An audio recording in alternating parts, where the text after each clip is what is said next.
Hello అండి, welcome back to సౌరస్ kitchen. ఈరోజు మన ఛానల్ చూస్తున్న వారికి అందరికీ, మన సబ్స్క్రైబర్లందరికీ హ్యాపీ రక్షాబంధన్ అండి. ఈరోజు రక్షాబంధన్ సందర్భంగా మనం మంచి స్వీట్ ఏదైనా చేద్దాం అనుకున్నాం అండి. అందుకని ఈరోజు గులాబ్ జామ్ ట్రై చేస్తున్నాను. బాగా హెవీగా డిన్నర్ కానీ లంచ్ కానీ అయిన తర్వాత మంచి డెజర్ట్ ఏదైనా తింటే బాగుంది అనిపిస్తుంది కదా. ఆ టైంలో గులాబ్ జామ్, ఐస్ క్రీమ్ లాంటిది అయితే చాలా బాగుంటుంది. అందుకే మీ అందరి కోసం ఈరోజు గులాబ్ జామ్ చేస్తున్నాను. ఇందుకోసం నేను ఒక 175 గ్రామ్స్ గులాబ్ జామ్ పౌడర్ని తీసుకున్నానండి.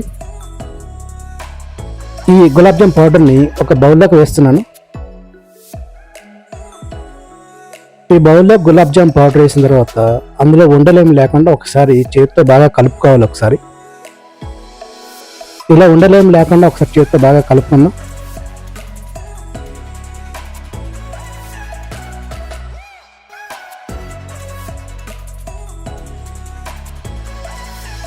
ఇప్పుడు ఇందులో కొద్దిగా పాలు పోసుకుంటూ పిండిని బాగా మెత్తగా కలుపుకోవాలండి.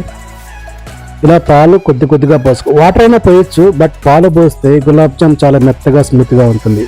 ఇలా కొంచెం మెత్తగా ఈ కన్సిస్టెన్సీలో మెత్తగా కలుపుకోవాలి. పిండిని బాగా చపాతీ పిండిలాగా గట్టిగా ఉండకూడదు, మెత్తగా కలుపుకోవాలి. ఇలా కలిపిన తర్వాత మెత్తగా ఒక 10 నిమిషాల పాటు మూత పెట్టి పక్కన పెట్టేద్దామండి దీన్ని.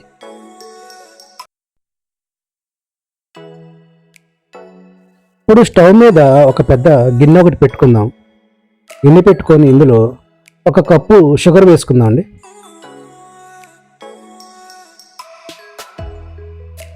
ఇది గులాబ్ జామ్ జీరా పట్టడానికండి షుగర్. మనం ఏ కప్తో షుగర్ వేసుకున్నామో అదే కప్తో వాటర్ కూడా పోసుకుందాం. ఇప్పుడు వాటర్ పోసాక షుగర్ అంతా మెల్ట్ అయ్యేంత వరకు సిమ్లోనే బాగా షుగర్ అంతా మెల్ట్ అయ్యేంత వరకు బాగా మరిగించుకోవాలండి దీన్ని.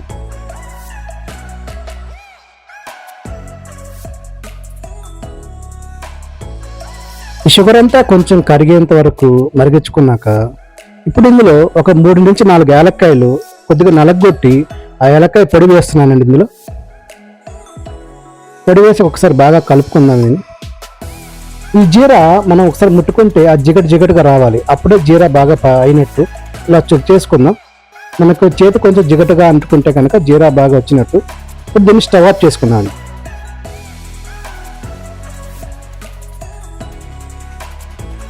ఇందాక మనం గులాబ్ జామ్ పిండిని కాసేపు పక్కన పెట్టుకున్నాం కదా, అది తీసుకొని చిన్న బాల్ సైజులో ఇలా రౌండ్గా చుట్టుకోవాలండి. క్రాక్స్ లేకుండా బాల్స్ని చుట్టుకోవాలి. క్రాక్స్ కనుక వస్తే మనం ఆయిల్లో వేయగానే విరిగిపోతాయి. ఇలా క్రాక్స్ లేకుండా రౌండ్గా చుట్టుకోవాలి. ఇలా ఈ సైడ్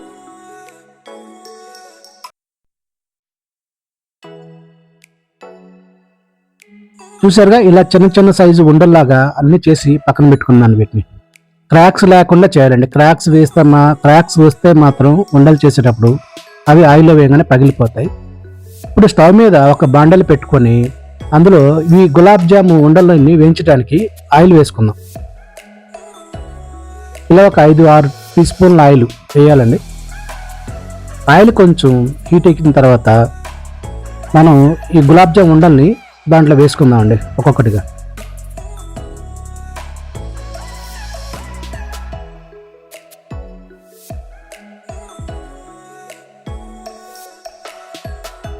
ఇలా 1 by 1 అన్నీ వేసేసుకుందాం.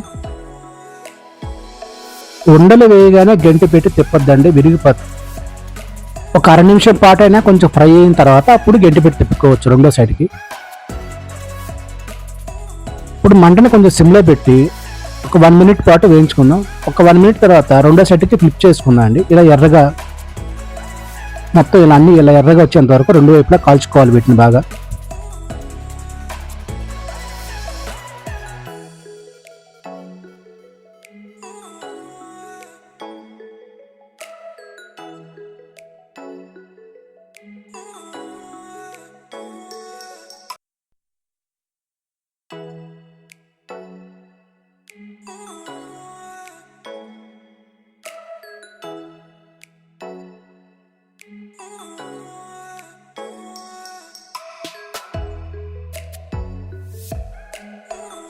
ఇలా ఫ్రై అయిన తర్వాత మనం అన్నీ ముందుగా కలుపుకొని జీరా ఉంది కండి, ఆ జీరాలో వేడి మీదే వేయాలండి.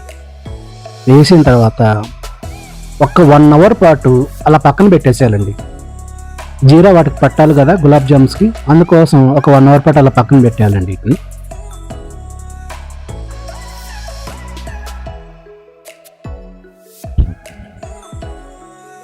ఇలా మూత పెట్టేసుకొని ఒక 1 అవర్ అలా వదిలేద్దామండి. ఇవి చల్లారాక 1 గంట పాటు ఫ్రిడ్జ్లో పెట్టుకొని తింటే ఇంకా చాలా బాగుంటాయండి, టేస్టీగా ఉంటాయి. ఈ రక్షాబంధన్ రోజున మీరు కూడా మీ అన్నదమ్ములతో అక్కచెల్లెలతో స్వీట్ని పంచుకొని షేర్ చేసుకోండి. మా వీడియో మీకు నచ్చితే లైక్ చేయండి, షేర్ చేయండి, మన ఛానల్ సబ్స్క్రైబ్ చేయండి. Once again happy Raksha Bandhan to our brothers and sisters. Thank you.